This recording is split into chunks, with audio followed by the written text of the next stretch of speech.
Eto, malungkot na naman siya dahil lobat ng kanyang rechargeable toy car. Bali, gagawa natin ng paraan yan para mas tumagal pa ang buhay ng battery ng kanyang rechargeable toy car.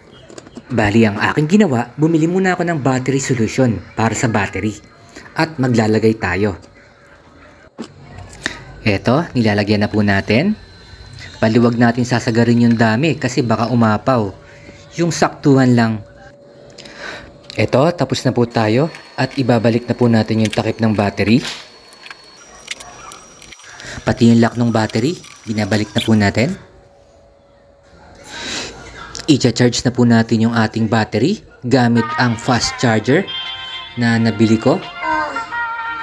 Bali, ang bilis nito mag-charge, wala pa isang oras, full charge na po ito. Fast forward ko na, full charge na po ito. Pag hindi na siya kumikindat-kindat, ibig sabihin full charge na siya. Bali, testingin natin sa charger, sa stock charger kung full charge talaga siya. Ayan, kulay green, full charge na talaga siya. Ang bilis magkarga. Gamitan na rin natin ng voltmeter para malaman natin kung talagang full charge na. At eto, full charge na talaga siya, 100%.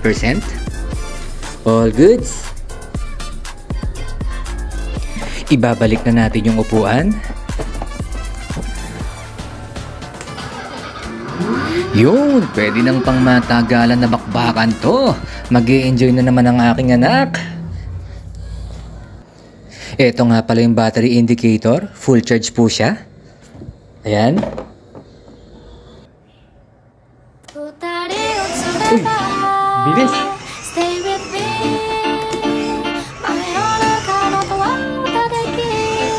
Oh, bilis. Ang bilis. Bangga. Bilis ba?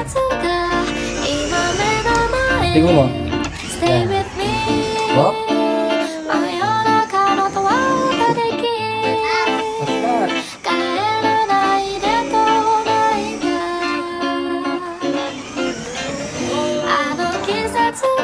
Ang bilis.